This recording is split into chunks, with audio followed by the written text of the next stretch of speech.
Hey, we're back. I'm Monty Martin. I'm Kelly McLaughlin. We're the Dungeon Dudes, and this is part two of our patron live stream Q&A. We had a power outage at my place, and so the stream has been broken into two halves. So our apologies for the rough ending point. Okay, no, I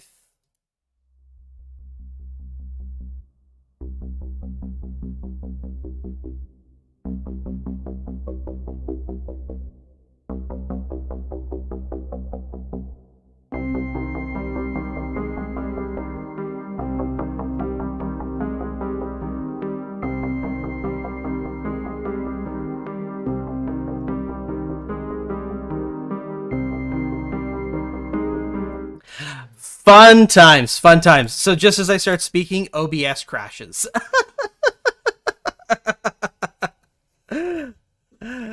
It's Okay. good. Good We're stuff. we're we're all good. We're all good. Okay. I think so.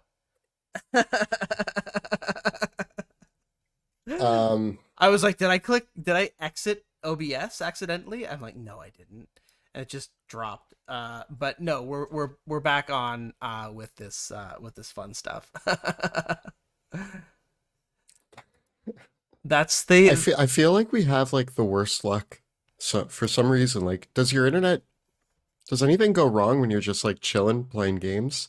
No, no, very rarely.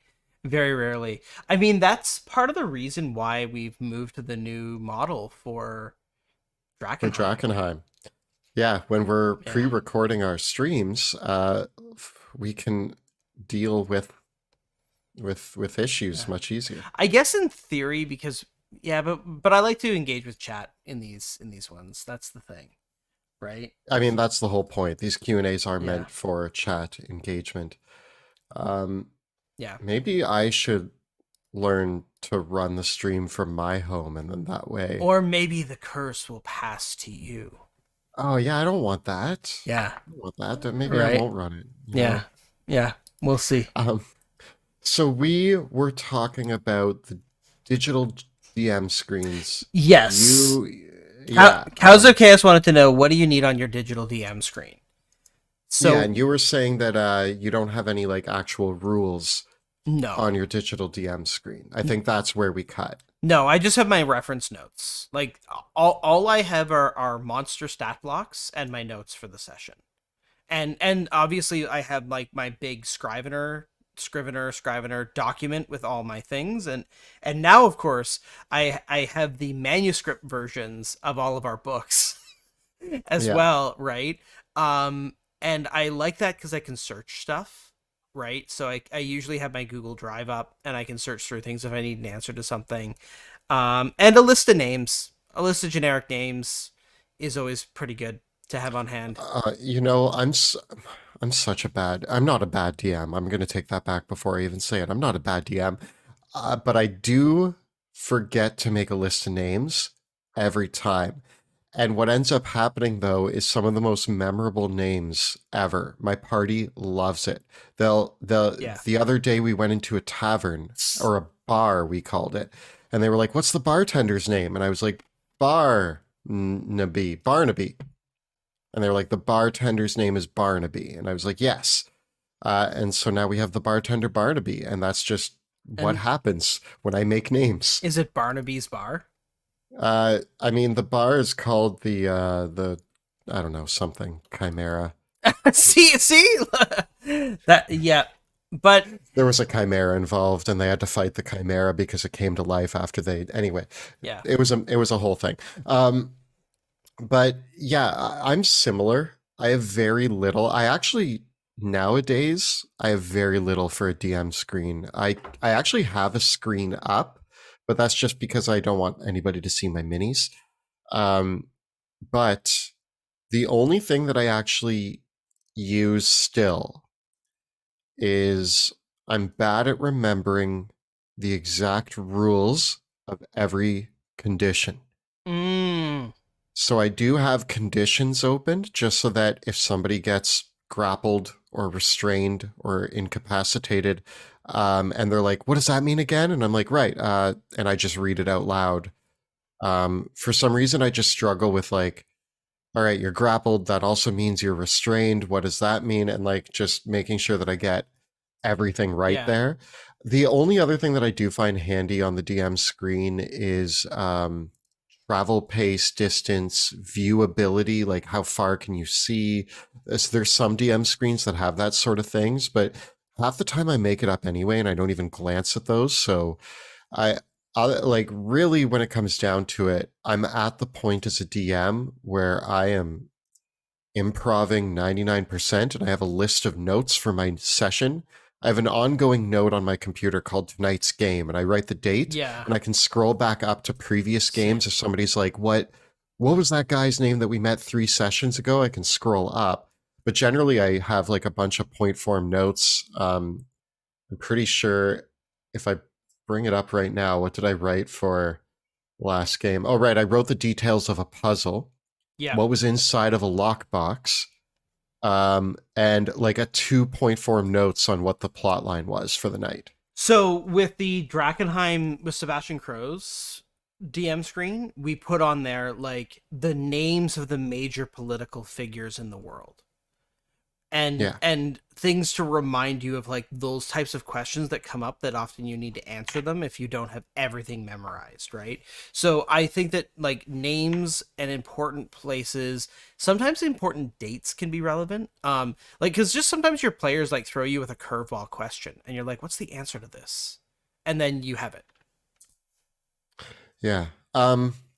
Somebody did mention that they found the link in our Discord. Should we post new links, or do Yeah, you think? let's post the new link on the Discord. It's yeah, should pop up, but yeah, we want to give people the chance. Yeah. Technical issues. Are you on that, or do you want me to? If you could, please. Yeah, totally. Um, Stephen Whitehead wants to know: do you consider the darkness spell to be a visual phenomenon? If so, can it be simulated by a silent image spell? It can absolutely not be simulated by silent image. You silent. It's yeah. No. You silent image is a first level spell. Darkness is a second level spell. So no. Um, I think that the darkness spell the darkness spell is just a weird spell in general. In the way that it's worded in 5e, I have a lot of gripes with it. Because it doesn't make sense. Like in terms of really the darkness spell is an inky black fog. That's what it actually is doing. It's making a inky black blot that light can't penetrate. It's not creating darkness, which is kind of weird. And so the more you think about it as a fog cloud, which is ironic that I just said that silent image is a first level spell and fog cloud is also a first level spell. But yeah, basically darkness is a fog cloud. Um in terms of the way that it works, right? And so yeah, it just happens to be one of those spells that some creatures can magically see through it. Just like, some creatures have blind sight and they can see in fog or they can navigate through in fog, right? um, But te- in general, silent image should not you don't let illusion spells simulate like I think you want to be careful about allowing illusion spells to simulate other spells. That to me is where you get to the limit of what you should be able to do with an illusion spell. yeah, especially I maybe would have leeway if it was like simulating a single effect of a multi-effect spell that Yeah. was of equal or lower level. But I definitely don't think that you should let illusion spells get away with doing the same thing that another spell, especially a spell of higher Yeah. level, There could do. actually used to be in third edition there were spells called Shadow Conjuration and Shadow Evocation. And they were illusion spells that let you choose an evocation or a conjuration spell and cast that spell in an illusory version. And then so you had to, and if the target failed saving throw, it thought the spell was real. Um, Going back to Denzel DK. What features would you need from an AI DM for you to use it alongside regular games, or for it to replace playing with a real DM entirely? Hmm. Um, AI DMs scare me a little. I shouldn't say scare me. Where am I going with this? I don't think that we are anywhere close to an AI DM being able to do what a human DM does. And I don't think the removal of a human DM is a good idea for D&D for at least like another decade. We'll Or see, ever, I don't know. or ever. But what do I need my AI DM to be able to do if I'm going to have them replace an actual DM? I need complete sentience, which is not something I want out of my AI anyway. But the fact is that like I as a DM improv and riff on not only what is being told to me, but what the vibe of my table is, the personality of the people playing. There's a lot of factors that could not be accounted for with an AI DM that go into how I'm going to improv. Is this a silly moment? Maybe I'm going to improv something cheeky and fun that's a reference to our favorite shared TV series.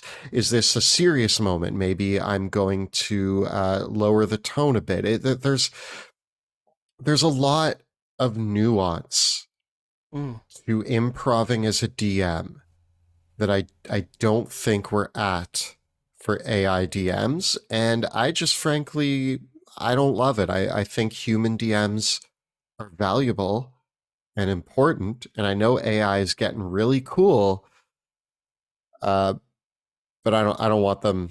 I don't Mm. want them taking over my D&D games. I don't I don't necessarily believe there's anything special about human, like in the objective sense, like in the from the point of view of the universe. I think human beings are special, right? But like I think human beings are special in the, like, you're friends and I'm a human being, right? But I don't I don't really doubt that we will be able to create, well, I don't know if human beings will be able to create an AI that can do this, but in theory, I guess we could create an AI. Like, I guess an AI is possible. Like, am I making that distinction clear? It's like, I don't know if human beings will get there, but in theory, I think it's possible. And I absolutely think that in theory, it's possible that a AI could, like, I, one of the things that always fascinated me was, did you ever watch Black Mirror? Oh yeah, Do you remember that episode where they make the guy dies and they make a robot based on everything that he's created? I think so. Right? Like he posted a lot online and they make a robot based on his personality. Like I have no doubt in my mind that like we could see stuff like that. Like I think in general, like if you doubt, I'm a little bit of a techno optimist, I guess, that I kind of feel that, like, yeah, we probably might get there. I don't know how soon we'll get there, and I do agree with you that I do think, I personally think that, like, by the time an artificial intelligence could fully, like, if an artificial intelligence could fully replicate the experience of a real human dungeon master, I feel like we've probably crossed some sort of insane threshold point to which everything's like, it doesn't even matter at this point. You know what I mean? Like I do feel like DMing represents like a capability to improvise, a level of creativity, and an ability to think on the fly and tell stories and generate things that, like, if an AI were truly capable of doing that in a true sense, like, we're like, it's like, humanity is obsolete, Skynet is here. You know what I mean? I think in the meantime, we are gonna see things like that are like Chat GPT that are very good at generating text and generating ideas that maybe could inspire you, writing things down. But like, if you think about the complete package of what a dungeon master does, of like everything involved in that, I feel like it's, I think that you could get a semblance of it, but I just don't know. Like, and I guess for me, like, you know, there's a bunch of ethical things that we have to cover in all this. Like, I like the idea in theory of an AI generating images that I could use for inspiration. I like the idea in theory of an AI generating ideas that I could riff on and build off of, because I do like that sort of thing. And in a weird way, that's kind of no different than like what we already do with D&D, where we have random tables where we roll on them and see what we get. Like, um and I guess maybe an AI kind of does it with a more sophisticated curational sort of thing. But like, I don't know. I like, I yeah, what do you think? well, to reel this back a bit, the first part of the question is what features would you need from an AI DM to use alongside your regular games? That's something that I'm more interested in, and really, I already think that we have most of what we want. In the fact that digital character sheets and databases. Let's use D&D Beyond as the example. I know that a lot of people have canceled their subscriptions in recent history, et cetera, but I'm going to use that as the example. The move to a digital format like D&D Beyond is technically a light version of AI doing a lot of work for me. Um, I love I loved what D&D Beyond offered because when I needed to look up a spell, it was a click away rather than me flipping through pages. My character sheets, I can just hover over things to read rules. That's something that I enjoy. I enjoy the automated nature of having information at my fingertips. Where I could see stretching this into more AI, something that I'm not as good as Monty is in terms of DMing is location descriptions. Hmm. Monty excels at location descriptions. I use a lot of the same words over and over again. A lot of my dungeons are dank and wet and smelly. I don't know. That's what I got. Yeah. So if I could like type in dungeon description crypt swamp, and then all of a sudden it pops up with like text that I could read for description of my dungeon. If there was a way I that AI could help me with like that isn't sort of thing, isn't there a thing called Describe? Like, there's a service called Describe, but oh, maybe. I don't know if they use AI to generate their descriptions. I think that they use actually like pre-written stuff, Right. right? It is pretty cool. Yeah, and I feel like maybe you could have AI generating like maps and stuff. Like, I mean, we've had dungeon Yeah, I could generators do like, forever, yeah, right? AI generating maps, but yeah, this is very light. Like this isn't really AI. This is just computers automating Yeah, things for me, which I do enjoy, but I yeah, don't need my computer to do my improv for me. yeah. Like, I mean, as I said, like, I don't. I also do wonder, like, is there, if we have an AI that can do everything a dungeon master can do, like a true like, yeah, it is like sentience, right? Probably we're like, I feel like technologically we be at the point with VR as well, that like you would more have like an immersive sort of hook. Like, I don't know if like, I feel like there's like this threshold point where like a bunch of convergent technologies produce like, that ideal like get lost in the matrix sort of experience. You know what I mean? Like, just What we're going to end up with is, do you remember the movie Her? yes. So what we're going to end up with is that scenario, but instead of a relationship, it's going to be a D&D party. And they Mm. hire an AI DM, and the DM gets sick of all these humans not playing to its AI level, and so it hires other AIs to play at its table, and then they go off and do their own D&D game while the humans are stuck without AI because it was too cool. Yeah. I don't That know. I mean, all this, I will say, like, all this AI stuff, it does feel like just somehow recently, like, something jumped. there was that recent story about like Microsoft axing an AI because it was getting too out of hand. And then there was one report that I read that was like, so the first thing we did when AI started to gain sentience was kill it. That's already setting a bad precedent for how AI is going to think we're going to treat it. And I'm like, this can't be the real world right now. This I can't be reading an article about how we're mistreating AI and AI is going to come after us. And I'm like, this I liked growing up watching Blade Runner, thinking of the possibility of that future. Or like iRobot or whatever. Yeah. I don't need to be there. Um, but I feel like we're not there. I know that, but it's just weird when I'm reading articles that I'm like, this Hmm. feels like something that 20 years ago was a science fiction movie, and now we're reading Yeah. about it. There was a video recently by an YouTuber who I love, Tom Scott, where he just posted it recently. It's called "I tried using AI, it scared me," and he asked ChatGPT to write code for him. And it was a very simple thing to help him organize his email, but he got ChatGPT to write computer code for him.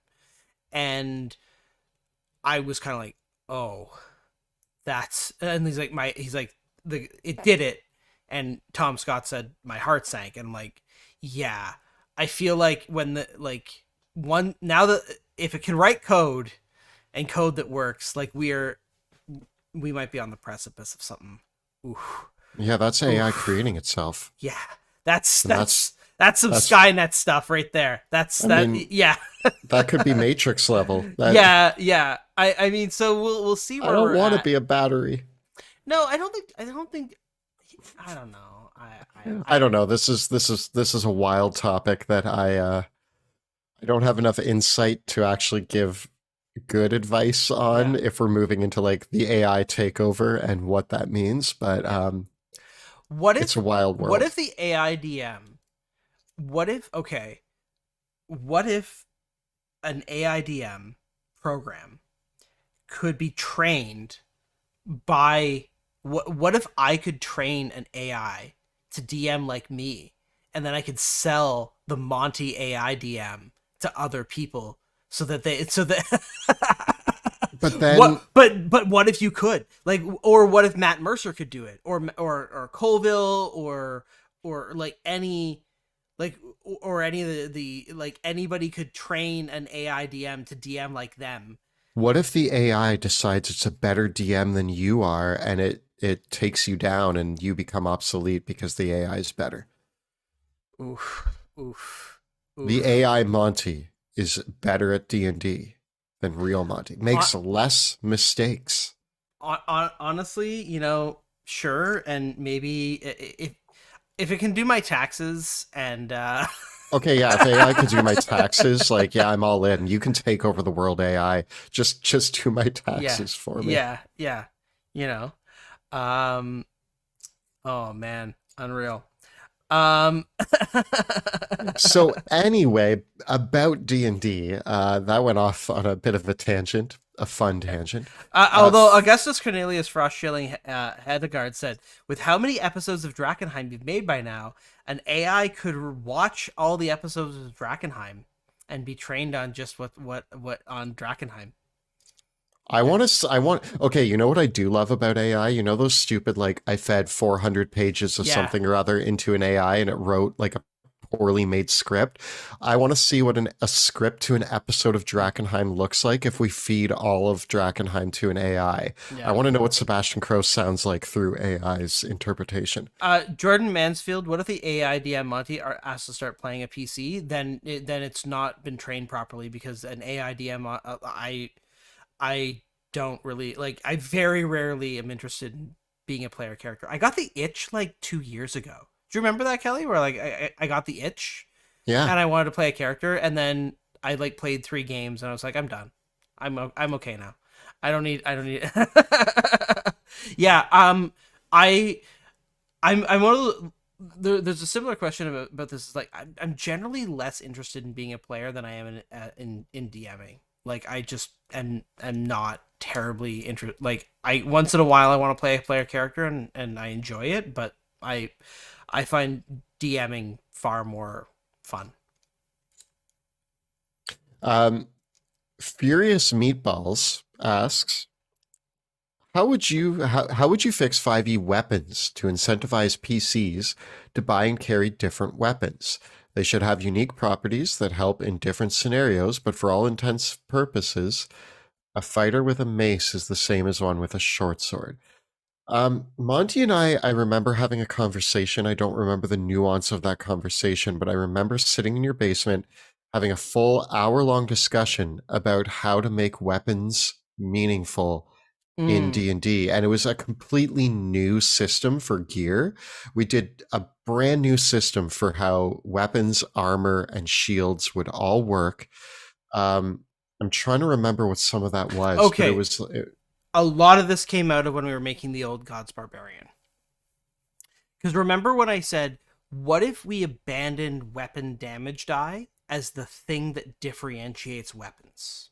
right. It was your class has a damage die, Yes. but the Yep. weapons have like properties that make them special. Yep. So it's like each weapon, it's almost like, like a glaive would have polearm master built in, whereas a Yeah. spear would have something different. Like weapons would have properties to them that were Hmm. unique and interesting, but your damage die depended on your character. Yeah. So, Barbarians hit the hardest. Fighters hit the second hardest. So do rangers, and it works its way down. yeah. So this is a half-baked idea because it doesn't work with multi-classing and it doesn't work with a bunch of other things. But the basic idea is that everybody works like a monk in that you know how monks they have a scaling die for their martial arts. So every martial character has that feature, but it starts higher and it ends higher, right? So like maybe it is that a fighter, like for a fighter, it doesn't matter what weapon you're using, you roll a d10. And for a like, and as you gain levels, you roll more d10s, right? And a barbarian, it doesn't matter what weapon you're wielding, like that's what you roll. But then depending on the type of weapon that you're wielding, you have access to other moves and capabilities and other features that you can use and activate, right? So your damage die is irrelevant. And we stop using the damage die as the thing that differentiates weapons. Yeah, because it's true that like when I'm picking a weapon, it's like, okay, I'm going to use a pole arm. Well, I'm Yeah. probably going to use a glaive because it's the best pole arm. Um, and if you're using a bunch of weapons that do 1d6 damage, then I mean, flavor, you're really just picking what you think sounds cool, which I guess is the point.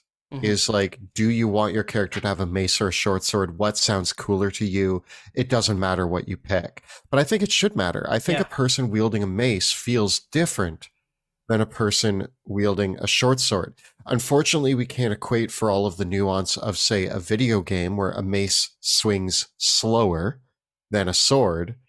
And really, bludgeoning and piercing and slashing damage most of the time doesn't matter which one you're doing most of Yeah. the time. Like it really is a question of like there's a very complex way of handling this where like every type of armor grants you resistance based on a realistic sort of thing, and every weapon like in theory, and I've seen people propose this before where it's like the idea that if you're wearing plate armor, you have and chainmail, you have resistance to piercing and slashing damage but not to bludgeoning damage, Right. right? And whereas if you are wearing, you know, What is resistant to bludgeoning? A shield? I don't even, maybe a shield. No, because like I really like the idea that a shield is more of a blocking weapon. Like a shield is kind of resistant to everything. Yeah. Um, and yeah, armor is spelled with a U in Canada. Um, the so I don't know. I feel like the resistance way, like having resistances and that, and also I think one of the premises of the question is they should have unique properties to help in different scenarios so that PCs have to buy and carry different weapons. I actually don't think that that's the fantasy that most players want. I think that most players want to feel like a specialist in one or two weapons tops because the weapon symbolizes their character. I don't think that most players want to actually have to carry like different weapons of multiple types, right? Like I don't think of the, but I do think they want the weapons to be different. Well, I do think that there's like it would be cool to play a fighter who had a pole arm, a sword, a mace, and a bow for different scenarios. But it would need to be important that those, like, okay, the feat Weapon Master is a really bad feat. And if we made weapons more interesting, Weapon Master would go up in value. Is kind of the point here. Is like, do you remember, Monty? One of my first characters, I was going to take the Weapon Master feat, and Yeah. you were like, don't do this. And I was like, but I want him to have a bunch of weapons. I want him to be the master of many arms. And you were like, it's pointless. Just take a great sword and shut up. And I was like, yeah, all right. Yeah. Monty didn't say that to me in those words. But yeah, it was, I think that we could do better with weapons. This is a very loose discussion. Doesn't really have a lot of bearing, but Yeah. It's yeah. an idea. It's an idea to explore. Tina Taylor just in chat asks, "I have a simple question. As a new DM, do you have any suggestion on how many other players I should look for? I am afraid of being overwhelmed by too many at first. 4, maybe 3 or 4. 3 or 4 Yeah, is fine. okay. Yeah. I would say, yeah, 3 or 4. The one thing to note with that is if you're doing 3, if one player can't make it, you're not playing that night. Really similar with 4, actually. I don't usually play if all Yeah. 4 can't make it. I would say 5 is possible. My first time DMing, I did 5. Um, and then if somebody couldn't make it, we would still go with Yeah. 4. Um, I would but definitely hard cut off at 5. I would hard cut Yeah. off at 5, and I would aim for 3 or 4. Yeah. Yeah. No less than 3, no more than Yeah. 5. It having four people at the table, I feel is ideal, but having 5 people in the group is probably more realistic. But yeah, if you can get 4 committed people plus yourself, I think that you're in a good spot for to have a good focus there. Yeah. Yeah. ON has asked, you have seen a lot of success as D&D content creators. To what do you attribute this success? I mean, Monty's a pretty charming guy. Yeah, I think success is a combination of persistence and luck. I Yeah. I think that Monty and I were very lucky. We're very close friends. We get along really well. We both Yeah. have background, like we're a bit of a perfect storm. Not saying that we're perfect. So we're a bit of a flawed perfect storm. Monty and I both have backgrounds in theater and television. We both also have backgrounds in education and teaching, and we both also are best friends who are obsessed with D&D. So it all kind of comes together that we know how to talk to a group of people and teach them how to do things. We know how to set up cameras and produce content. And we are very passionate about this subject matters. And we also are friends who sat in a basement for years anyway and talked about it, and we're going to do this regardless. Whether or not cameras were turned on, Monty and I were going to make up Yeah. D&D stuff for the rest of our lives. So we just kind of had all of those attributes working for us. But I do think that there's a lot of luck involved, and a lot of the fact that Monty and I became friends at the right time. We launched our channel at the right time. We launched our channel right around when Stranger Things aired. I'm not going to say it was Stranger Things' fault, but Stranger Things was part of this avalanche of Yeah. D&D and popular culture that started to happen. There was an era starting around that time that was moving D&D into a big spotlight, and that's right when we launched our channel. We didn't know that when we launched our channel.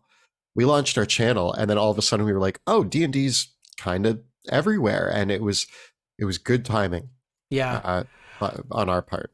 I think that for me, success is a combination. Like, I think it was Edison, and Edison probably stole it from someone else, like he did with everything else that he made, which was, invention is 99% perspiration and 1% inspiration, and so I think that one of the things that I think often gets overemphasized is um, originality and creativity are important, but they will only take you so far, right?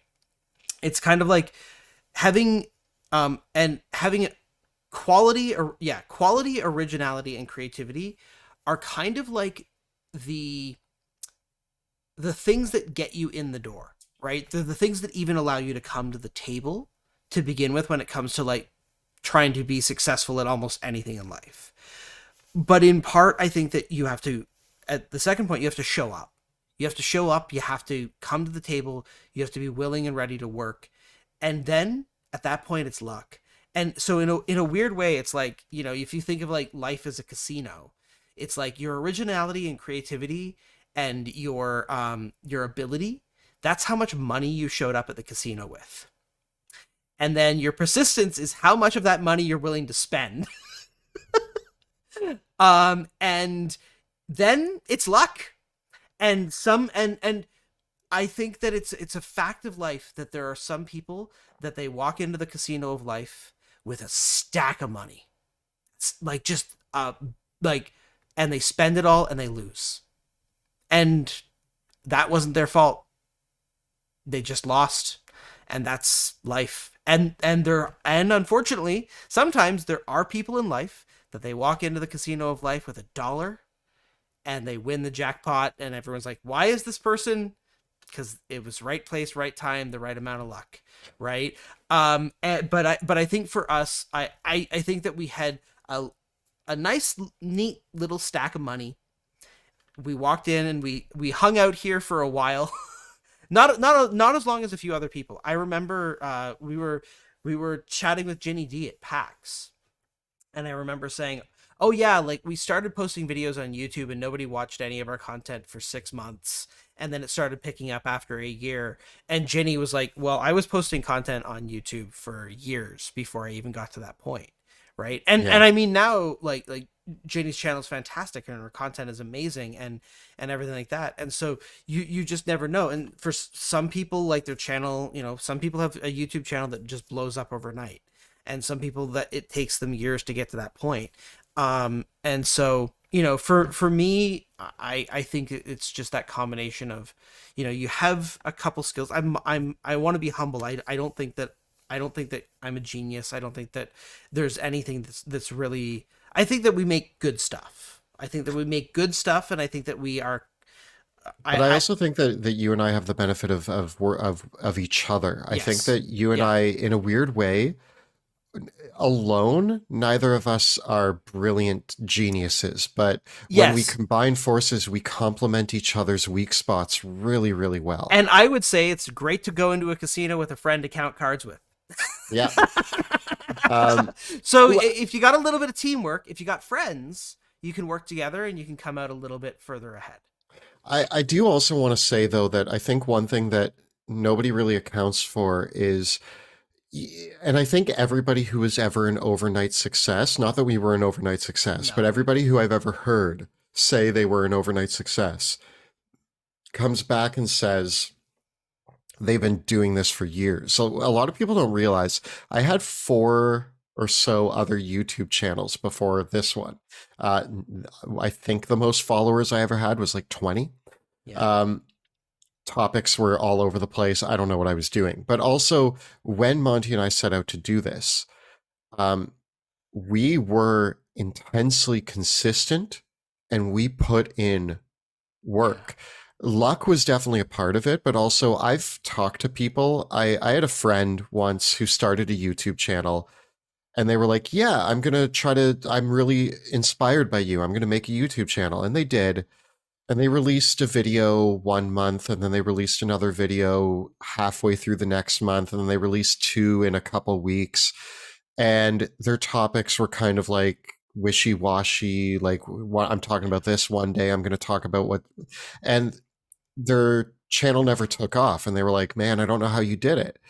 And I Yeah. was like, well, I didn't pause between videos. Like it was just like once we started, Yeah. it was work time. But I mean, on the flip side, you know, some of my favorite other creators on the platform are not like that. You know, and it Mhm, just shows that mhm. there's a lot of ways to it, but there's a lot of way like, you know, Abigail Thorne, H Bomber Guy, Folding Ideas, Even like people like Casually Explained, you know, and I feel like that's a different, like those are different genres of creation than us, right? Or even like, you know, even some gaming YouTubers like Donkey and stuff like that, like don't necessarily have like that repeated content schedule that we do, but so there's a lot of different strategies. So there's no perfect model for it, right? So you know, it always varies. Um, Cool. Aiden. Aiden asks, in the playtest spells, there was a bunch of options which produced effects where we would expect to see saving throw or attack rolls, but instead the effect just happened. What was the thought process behind the creation of these spells? I wanted to see what we could get away with. I it was it came out of a question that I had with Kelly of like what what is the scope for things that you know, the merit in, was it in Volo's Guide to Monsters that the merit was introduced, or Mordenkainen's Tome of Foes? It was one of those. I know the The monster you're talking about. the merit hits automatically in that version, and I remember thinking like, what would it mean? Like what you know, or you think of like spells like Power Word Kill, that like they just work under a certain threshold. So for me, Yeah. I was like, we've seen this a couple times. How do we iterate this idea further? Like what does that look like to have an effect that there is no save, and what is the maximum that you can get away with for an effect with no save? Um, I also think that when we were jumping into our spells, a lot of the spells are poison damage, and we just figured that poison damage spells need to be cooler. Yeah. And I think that the poison condition, I think if maybe I'm not thinking of all the spells that we're referencing, but off the top of my head, I think there was a lot of spells where it's like, well, we're smacking you with poison damage. Let's just drop the poison condition in there as well. Um, and I thought that that Mm, was cool and fun and yeah. flavorful for like throwing poison around. Why not just Yeah. have them be poisoned? I also think that it's kind of interesting because like it's the resource cost, like what is the value of the resource cost? And certainly, you know, I play like, I was thinking back to Magic the Gathering in card games, right? Because like in Magic the Gathering, you pay the cost and you get the effect, right? In Magic the Gathering, the only way Lightning Bolt doesn't do 3 damage is if it gets counterspelled or your opponent does something actively to prevent it, right? And so I like the idea of things that just worked, and but they worked, but there was a way to get around them. There was a way to avoid them, but it wasn't luck based, right? You had to play against it. Yeah. Yeah. So we also like that was all for play testing. We're still working out the final nuts and Yeah. bolts on that, but we wanted to throw them into playtesting to say, is this broken? And for the most part, I don't think so. Um, we have an OGL related question from Okay. Sep. What are the questions that you feel Kyle Brinks has not answered in a satisfactory manner in the interviews he has done up to this point? And how does it affect your views on things like the ORC license and Cobalt Press Project Black Flag? I think that the only question that is not answered to my satisfaction is a question that Kyle Brink actually can't answer because he wasn't involved in that phase of it.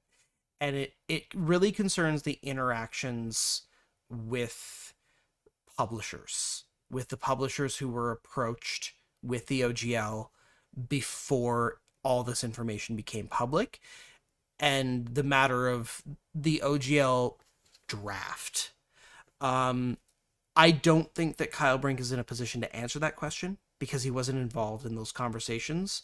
At least he says he wasn't. So that's the biggest thing that, and you know what? I feel like we just got to accept it and move on. I, you know, I wasn't happy with those answers. And I feel like, um, I feel like for a lot of creators, um, I wanted to hear more of an apology to the creators who felt like their livelihoods were threatened, because there were people that were affected. Like, this affected our community as a whole, but as a straight up example, and I'll just share a personal anecdote. Um, Me and Kirsten, my partner, were considering purchasing our first home. We had been going into this process to do that, and we we were like this close, and we didn't do it because I thought, what if I don't have a livelihood? So, so for people like in those positions, I this affected people's lives, right? And this affected people's life choices and and their livelihoods. And so I just felt like that was a thing that was not addressed to my satisfaction. I don't have much to add. If I'm being very honest, I burnt myself out on the OGL thing. I cared a lot, and my stress levels got really, really high, to the Mhm. point where I had to step back. And now it's like one of those things that when somebody asks me about the OGL, I'm like, I just can't put my brain into that space anymore because it was too damaging. Mhm. Um, so, with that being said, I personally, the Kyle Brinks thing, like he said everything he needed to say. I listened to the interviews and I said, all right, cool. Were there things that I wish he had answered better? Yes. But once D&D 5e was kind of released into Yeah. Creative Commons, I was like, there was a weight off my shoulders and I went, all right, cool. I just want to go Mm. back to work. Um, are Monty and I going to continue to talk about cool new systems? Yes, but um, I'm Mm. I'm happy that I still get to play the game that I like playing. And uh, in regards to the ORC and Black Flag, I'm excited to see what they do, but I do think Wizards of the Coast made the smartest move they could by releasing it into Creative Commons, which Mhm. now makes it tough for Black Flag and the ORC to maintain the momentum. But I'm excited to see what they do, and I hope it's awesome. Yeah, yeah. I I'm not a okay. I will go on the record and say this. I am not sure what the place of the orc is in the wake of the Creative Commons. I am curious if there is something that the orc could address that is not fulfilled by the Creative Commons license. And at this stage, until I'm convinced otherwise, I believe that the Creative Commons is probably the better way forward. Um, because nobody in the industry controls it. Nobody in the RPG industry controls it.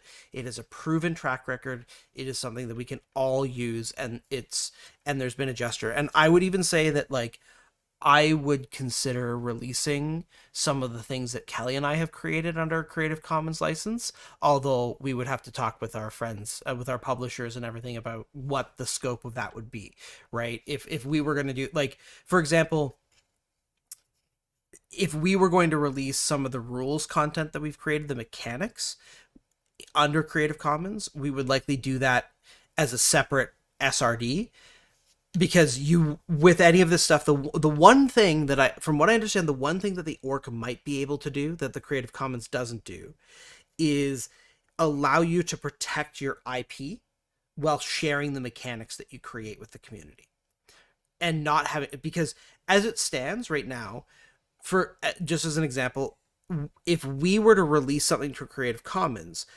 Kelly and I would want to make sure that we pulled out Drakenheim references within that, because we don't want to do what Wizards did and put Strahd von Zarovich into the Creative Commons. So what you have to do is you have to make sure that any of your settings or characters are separated from the thing that you put into Creative Commons. And it's possible that the orc might be able to do a thing like the OGL did with product identity, by being able to say, so this book is this book is under the orc, but all this setting material is product identity. So that could be what the orc accomplishes, and thus creators don't have to release a separate SRD that has been meticulously combed over to make sure they didn't accidentally release their setting and characters into the Creative Commons.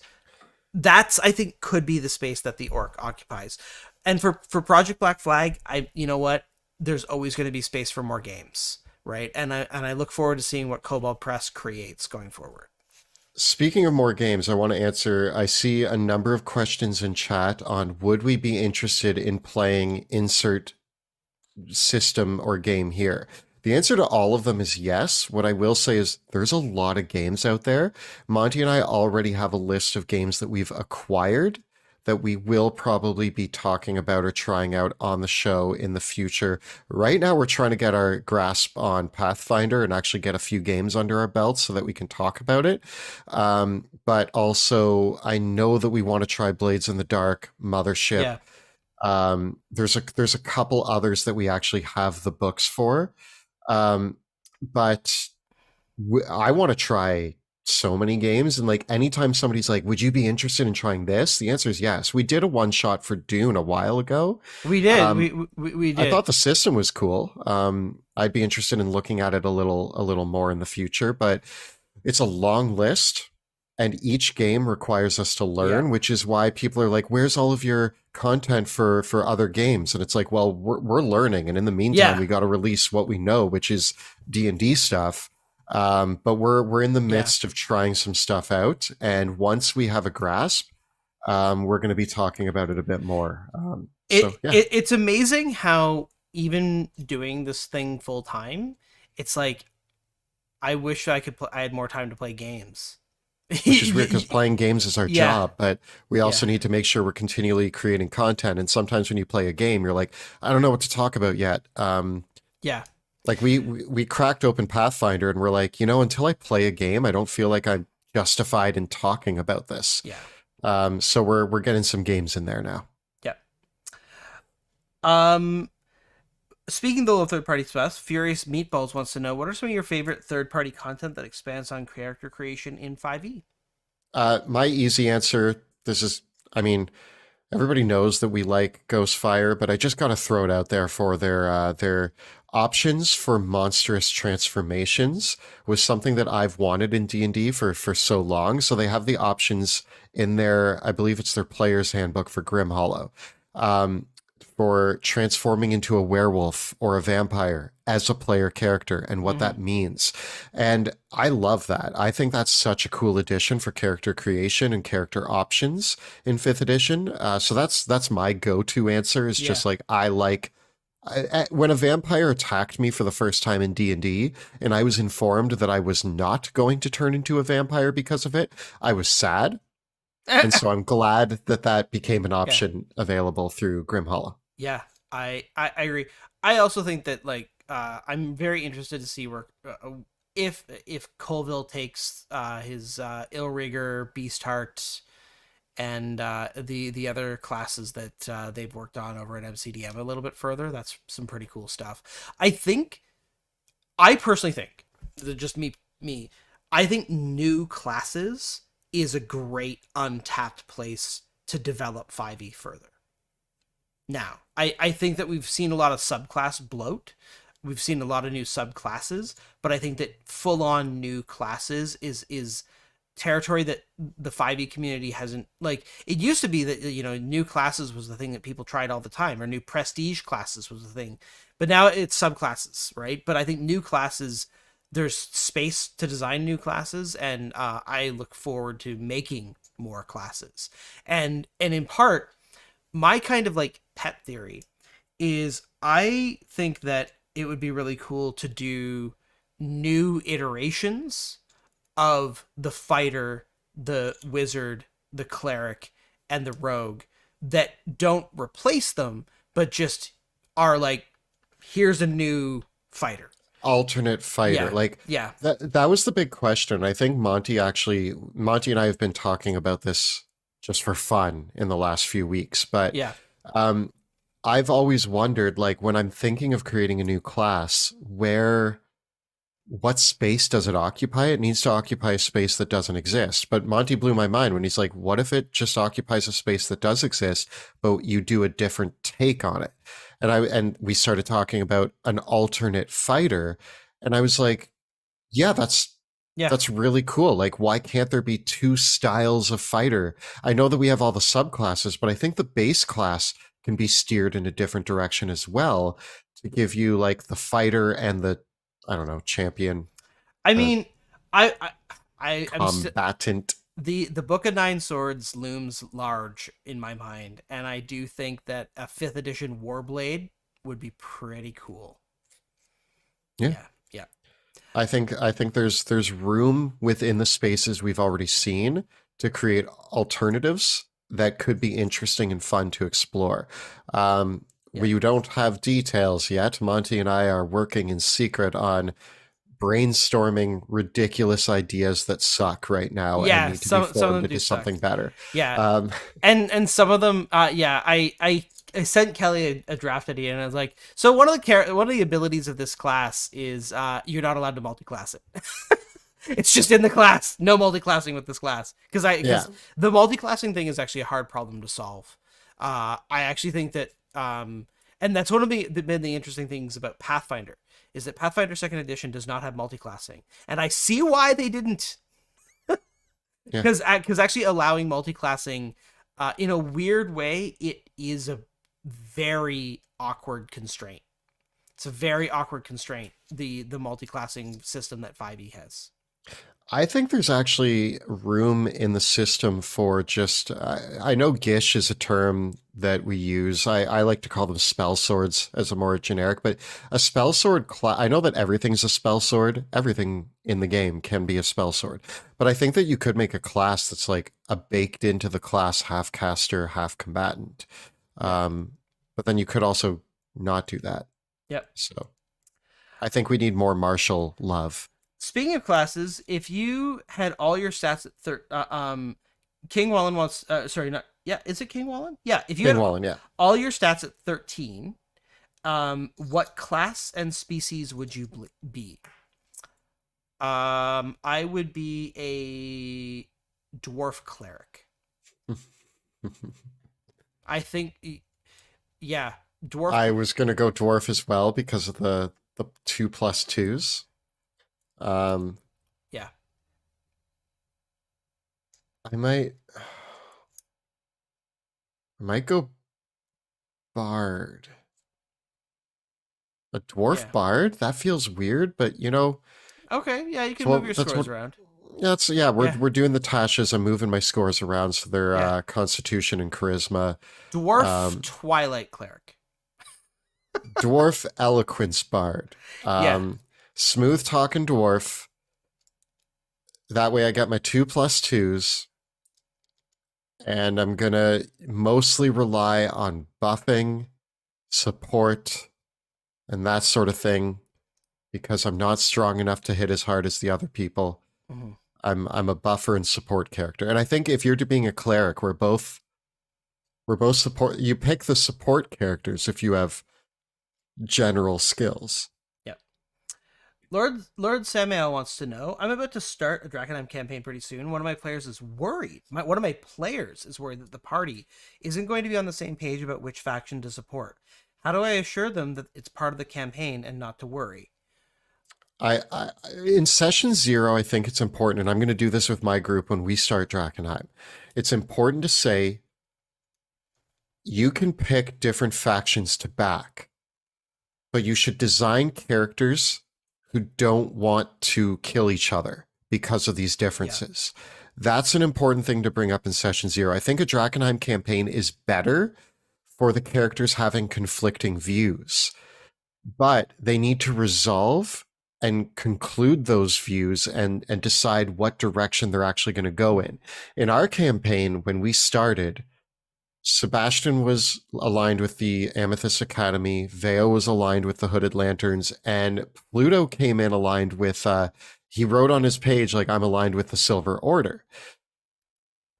Partway through the campaign, people had to decide whether or not they were going to continue trying to work for the faction that they thought they were going to work for, or if they ended up changing their mind.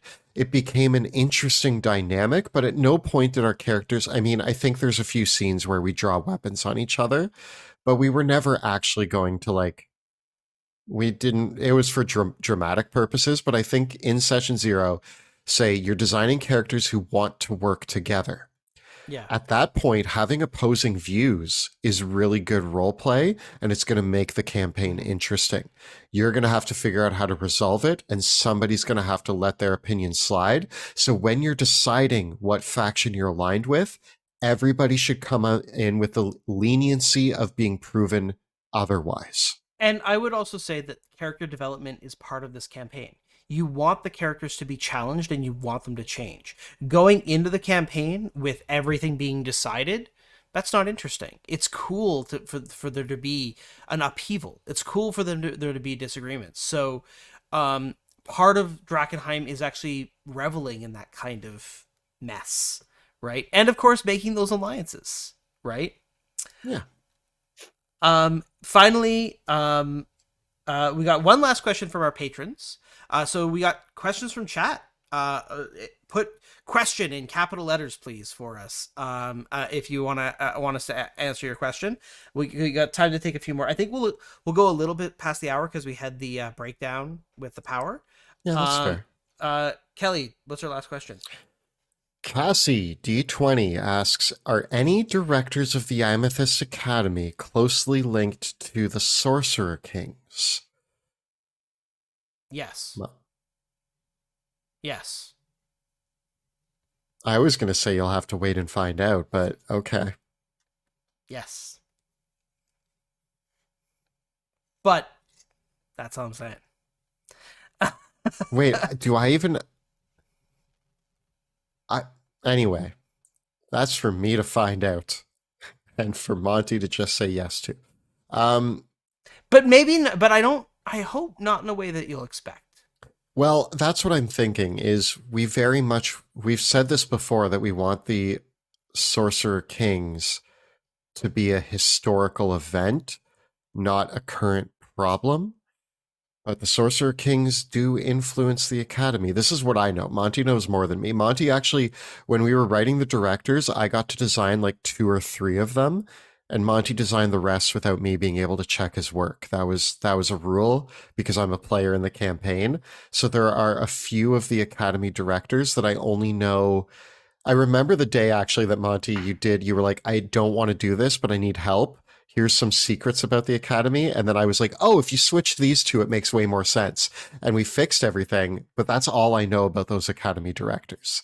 Yeah. I know like 2 facts about some of the Academy directors and nothing else. So there are actually secrets in the book that's being published that I don't necessarily know the full thing about. Zoltar wants to know, how are the 2-weapon fighting changes worked out for you? Any issues or things you'd change? I think from our video, I think we would just go ahead with the way it's going with in D&D 1. Yeah, they actually kind of took the best parts of what we suggested and made that official. I actually like the way they're doing it. Benjamin Burke, how old is Verona von Baden? And are there any of the dukes or their children that would be about the same age as Leonard von Kessel? I guess... I feel like Verona's in her 30s. So I would have to check. I know she's younger. 20s? And she's not a teenager. Sophia von Schneestrom is the youngest because she's 20. Yeah. So she'd be relative. But I mean, honestly, the Dukes at this stage of the game, if you need to make changes to them for your own campaign, like, they're one of the biggest things that you can like. I would say that's very deliberately, and even in Sebastian Crow's Guide to Drakenheim, we wrote them to be lots of space for you to like, here's an idea, but here's what you can change. Yeah, there's family trees are messy in the Drakenheim setting because we want player characters to link themselves into the family trees if they need to, and we want DMs to adjust family trees if it suits the narrative and the characters. Yeah. Obsidian Butterfly wants to know, what's your opinion on an evil character within a group of good or neutral ones? Bad idea, depends. Unfortunately, okay, not unfortunately. I think if you want your evil character to be a surprise, that's maybe a no-no.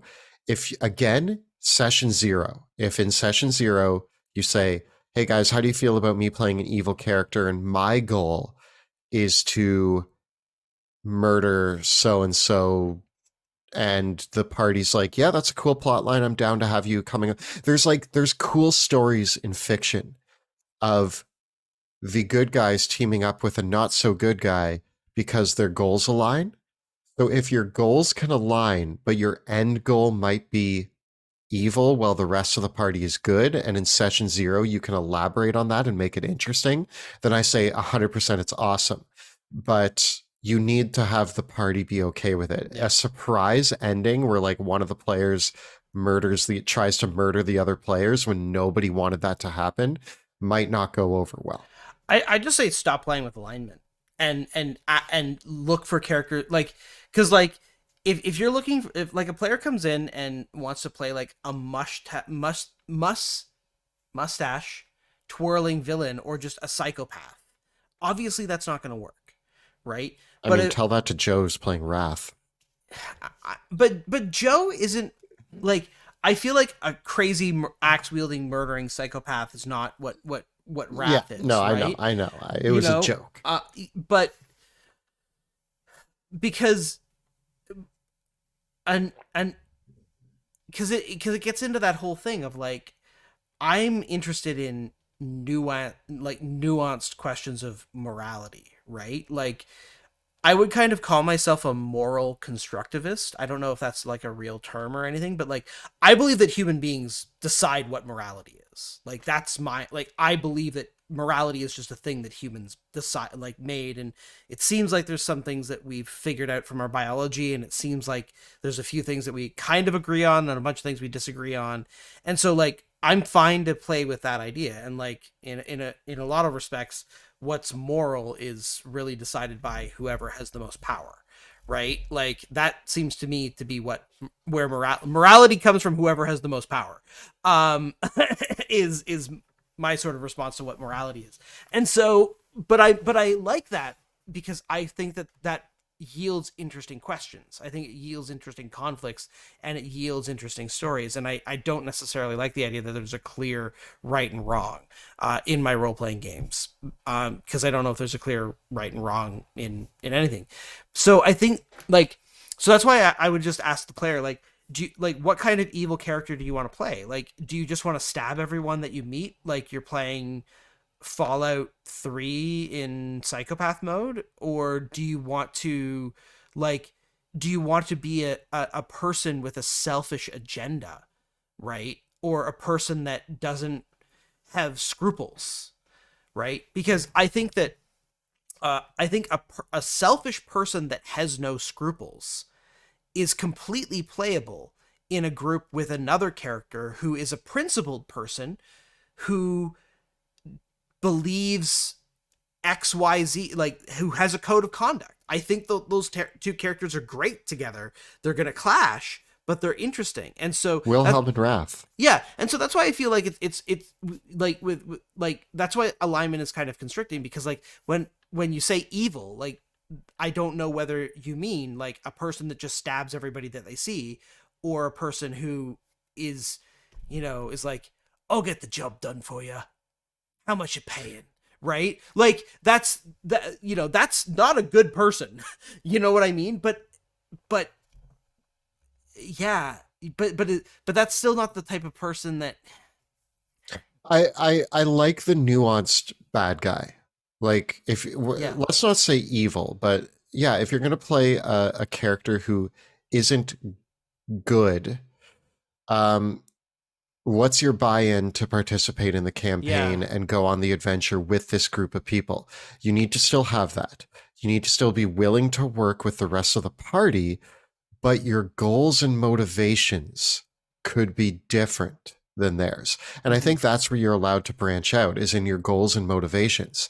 Your goal could be to become a lich.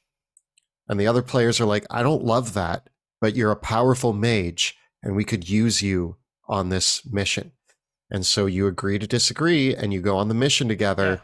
And every time you take a step toward lichdom, they're like, this is getting dicey, but that's your end goal.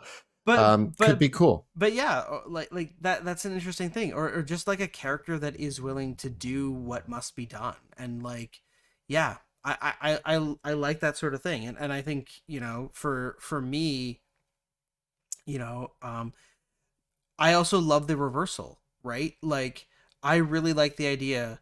For me, some of my favorite characters are the person who doesn't really seem very principled, who discovers that they do have principles. And I also love the principled person who makes the decision to do something wrong, like who has to give up on their principles to do what must be done. I love those stories because for me, again, it comes back to that sacrifice.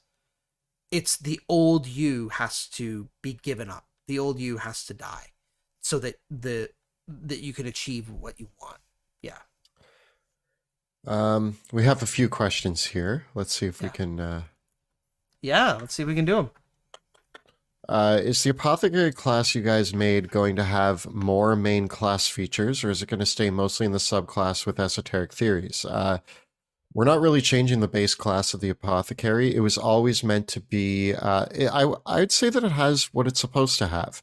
Yeah. It's the core classes are a template to build off of, and we got what we wanted out of our core class features for the Apothecary. Yeah.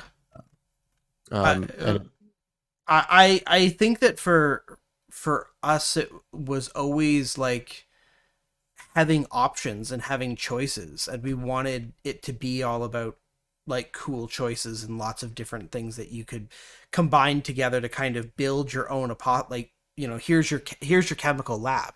For us, that was kind of like the idea behind it. And like, it never felt like we didn't need a channel divinity or a sneak attack for the Apothecary or a divine smite.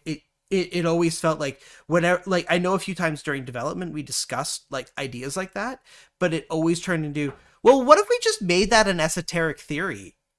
And it was great, and it felt better that way, right? Often we had to adjust the power level, but I remember at one point in the design we had something that was similar, that we were kind of riffing on the Warlock Pacts. yeah. And I think that turned into the tool feats. Well, I also think the Pathogenist in its original form was the base class. Yeah. And then we decided that the Pathogenist just needed to be a subclass because there were so many other directions to go with a doctor scientist type character. So that's how it ended up where it is. Tyler asks, planning to host another panel at PAX in the future? Yes, we plan to do many more panels at many more cons, many more meet and greets, and other events that you can look forward to. We will be at Gen Con as well. And we're currently working on some very special events, possibly. Stay tuned. Nothing's been finalized yet, but hopefully we're also in discussion for more panels, and there should be opportunities at Gen Con this year for people to come and say hey to us in many different ways. So we'll have more info as we actually finalize plans. Shadwin wants to know if we want to do content on third-party 5e materials, specifically subclasses. Yes, we're planning on doing build guide videos based around subclasses made by, particularly the Grim Hollow ones, because we worked on some of those. Yeah, so expect some Grim Hollow build guides. We're gonna look at some other stuff too, but yeah, we're trying to branch out. It just takes us some time. Something that people may not know is we're generally a few weeks ahead in videos, and also we write the content as far ahead as we can so that we're ready to film on the days. So the fact that we're reading over third-party content, learning new game systems, learning about more creators for the D&D space as well, and reviewing all of that, that means that content might be a month or two out, because we need to work it into our system and kind of build up to it, but we're getting there. What would a Drakenheim Artificer look like? I have ideas. Well, lore-wise, in the world of Drakenheim, an Artificer is just a very specialized wizard. So they work for the Amethyst Academy, and they are the ones who are building the delirium forged Yeah, blades and all of yeah, the weapons. When you hear of the magic items, they're being made by yeah, Amethyst Academy yeah. artificers. So like an artificer is like the way that I think about it is that the artificer is like a super specialized version of a wizard. So they are mageborn, and it's just that the way that their training develops, they become artificers instead of wizards. That's kind of the way that I've conceptualized them. And yeah, and so the academy's been training more, but artificers are still exceptionally rare.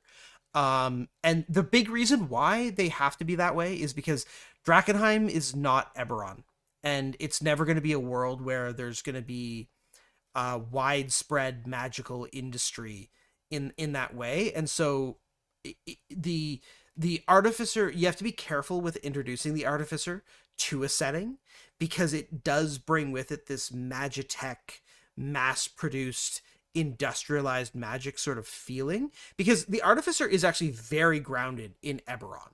That's what it was introduced in, and it was in many ways the artificer is like has the Eberron DNA deeply ingrained in it. In my like, I personally feel that way. And so you just have to be careful when introducing the artificer to other settings, because um, in many ways, I Eberron is my favorite official setting. I love it, but in many ways, Drakenheim is supposed to be a bit of a uh, not The an reverse, the it's other side of the coin. it's not the antithesis, but it's like the opposite like it's like I love the politics, the pulpiness, all of that, but it's just take all that politics, pulpiness, darken it up a bit, and reduce the amount of magic. You know what I mean? Yeah. Yeah. Yeah. Drakenheim is technically a low magic setting that is focusing on a focal point where magic has erupted. Yeah. So it allows you to play your high magic characters in the setting. But one thing that was very important is the further away you get from Drakenheim, the more people are like, oh my goodness, a mage. Yeah. Whereas Drakenheim attracts all the weirdos. So Yeah. it is a low magic setting with a high magic event. Shall we take one or two more questions? Yeah. Yeah. Let's see. Any chance of any of the one-shot guest characters, example Ginny D's Bard, appearing in the main campaign? I might have done a budget of what it would cost to fly Ginny D up to Toronto for a week to film We some stuff with us. we might be discussing that. Nothing is solidified yet. Ginny yeah, D doesn't quite live near Toronto, so yeah, we'll see. yeah. But it's something that we are considering. Indeed, indeed. Last question, Kelly. Pick it. Oh boy, last question.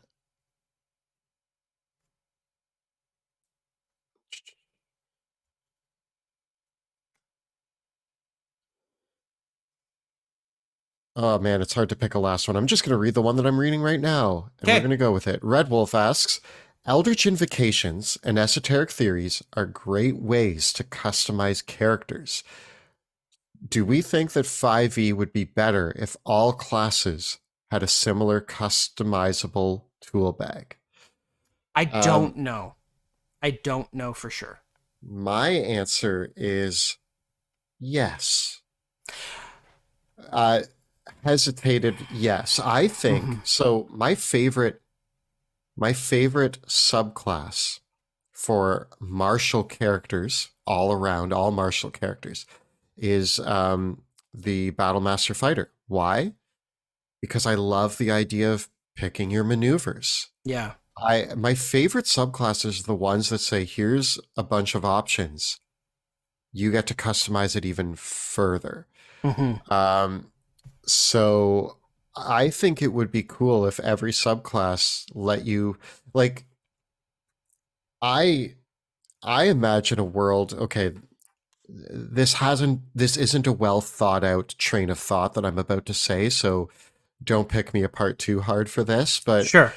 what if there's a world where all the subclasses were instead just a group of options at each of the subclass levels that you would get them at.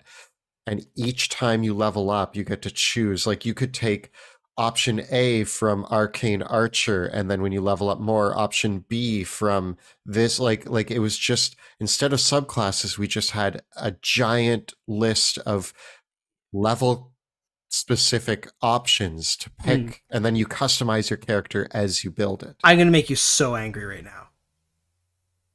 That's why people tell us to play Pathfinder. Because that's what Pathfinder Second Edition does. Okay, Yeah, right? there I go doing it again. Yeah. For everybody out there who's like, Kelly's just saying what Pathfinder does. He knows this. I don't. I'm still reading the book. Yeah. I just got my hands No. on it. So, so yeah, I think that we'll have to see. So, first of all, I agreed with you very much. Now I want to play Pathfinder Second Edition, and I want to see how it feels to do that. Right? Yeah. One of the things that actually did strike me, this is just like a sidewinder sort of thought, is that Pathfinder Second Edition calls everything a feat, right? So you have your fighter class feats, and then you have your general feats, you have your racial feats, you have all these other feats. And I actually wonder if the descriptive name, like Esoteric Theory and Eldritch Invocation, helps to like, do you see what I'm saying? Like in the flavor thing? Yeah. Right? Yeah. Like, because if instead of fighter feats, they were called martial techniques, and if instead of wizard feats, they were called arcane formulas. Right. Like we had more flavorful. I mean, that's just in the naming, but the name is important. The name is important, and I wonder if that's this, like, the glue. Listen. Like because the thing that makes me kind of like go a little bit cross-eyed when I'm reading the Pathfinder books right now is how many feats you have to choose, and the way that they're organized in the core book, right? So like as I'm building my like Pathfinder characters, like I'm like, oh, is this equitable? And so I wonder, just a random thought, we'll see when we actually get around to playing Pathfinder 2e how we actually feel about it. Yeah. Well, what I'll say is, for all the Pathfinder fans out there listening to this, apparently I really need to play this game because I was hesitant. I was like, people call it Math Finder. We already know about me and numbers. This isn't going to be my jam. It sounds complicated.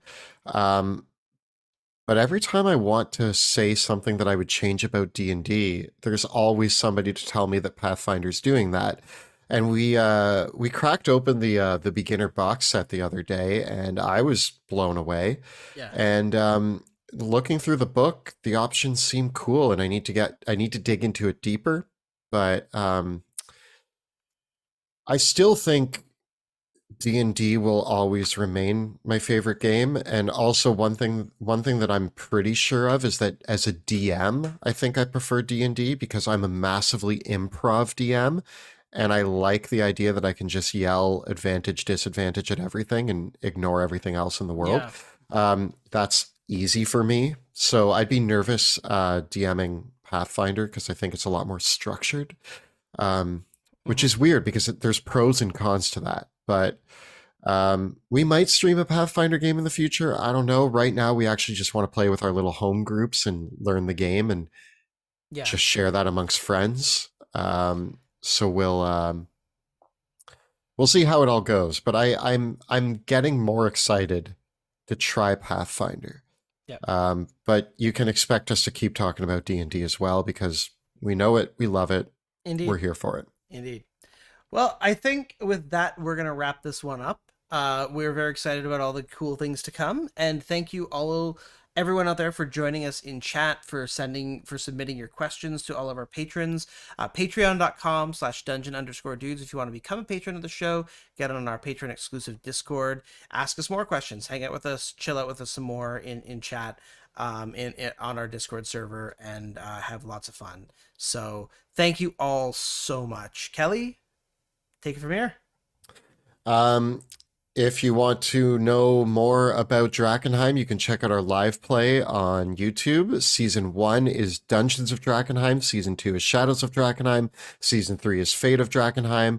We also air the episodes of it live on Twitch every Tuesday at 6 p.m. Eastern Time. That's twitch.tv/dungeon_dudes.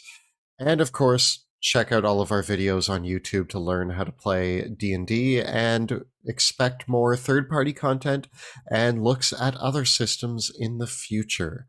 Thank you all so much for joining us tonight. Have a lovely evening. Bye.